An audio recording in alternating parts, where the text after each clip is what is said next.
भोपाल नगर निगम ने इस बार जनता पर टैक्स का बोझ लाद दिया है। वाटर टैक्स 15%, जबकि प्रॉपर्टी टैक्स 10% बढ़ा दिया है। नगर निगम सालों से आर्थिक तंगी से जूझ रहा है। इसके बावजूद अनुदान देने में निगम पीछे नहीं हटा। इस बार 345 संगठनों ने 2 लाख रुपए तक का अनुदान दिया जाना है। दूल्हे राजा उत्सव समिति को मिला 1 लाख रुपए, पुरुषार्थ सेवा फाउंडेशन को भी 1 लाख रुपए, युवा पत्रकार संघ को मिले 50,000, मतलब आधा पुरुषार्थ।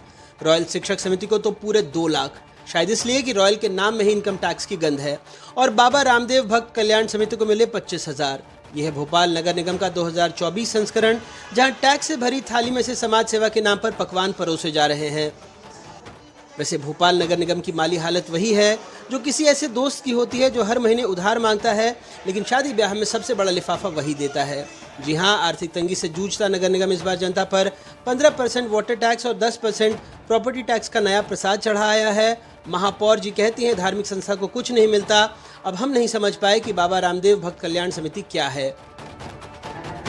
जो भी कहीं ना कहीं आध्यात्मिक संस्थाएं हैं, चाहे कोई भी संस्था हो, हमने प्रतिबंध लगाया है कि भोपाल की संस्था होना चाहिए और भोपाल की ही संस्था को हम पैसा दे रहे हैं। और कहीं ना कहीं जो जनहित में काम कर रही हैं उनको हम, आध्यात्मिक संस्थाएं तो शायद नहीं है, जो भी है जनहित के काम। महापौर ने धार्मिक संस्थाओं को चंदा देने से इनकार कर दिया, लेकिन बजट पुस्तिका में 335 संस्थाओं को अनुदान देने का प्रावधान है। आंकड़ों के मुताबिक भोपाल नगर निगम इस साल टैक्स बढ़ाकर जनता से 3 करोड़ 40 लाख रुपए का समाज सेवी खर्चा वसूलने जा रहा है, जिसमें 33 संस्थाएं केवल दशहरा मनाने के लिए ही 2-2 लाख रुपए ले जाएंगी। और कई प्रेस क्लब, एनजीओ, पत्रकार संघ भी इस गंगाजल में हाथ धो रहे हैं। 2023-24 में जहां सिर्फ 143 संस्थाओं को अनुदान मिला था, 2024-25 में वो संख्या 345 हो गई। मतलब नगर निगम के हिसाब से समाज में समस्याएं बढ़ी नहीं, समितियां बढ़ गईं। अब इस महानुदान लीला पर विपक्ष का माथा ठनक गया है। कहते हैं जांच होनी चाहिए, जैसे हर बार कहते हैं। शायद अगली बार जांच कराने वाली समिति को भी 2 लाख का अनुदान देना पड़े। जितने अनुदान राशियां हैं इनके ऊपर पाबंदी होना चाहिए। इसको किसकी सहमति से डबल ट्रिपल कर दिया, इसकी जानकारी 85 पार्षदों को नहीं है। पूरी जांच होना चाहिए, कमेटी बनना चाहिए कि वाकई में हम जिसको अनुदान दे रहे हैं सही व्यक्तियों के हाथ में पहुंच रहा है या नहीं पहुंच रहा, पहले ना इसकी जांच हो।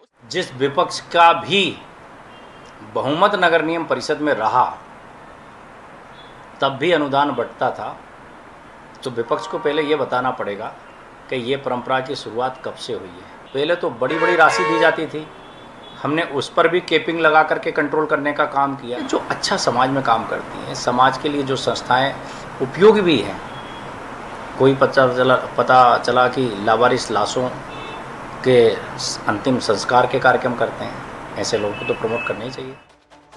ये वो परंपरा है जिसमें जो जितना बोलता है वो उतना ही चुप होता है।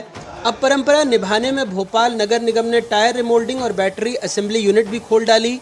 यानी संस्था चाहे टायर में हवा भरती हो या जनता के दिमाग में, दोनों को चंदा मिलेगा। आमदनी ठन्नी, खर्चा रुपया, यह मुहावरा भोपाल नगर निगम पर सटीक बैठता है।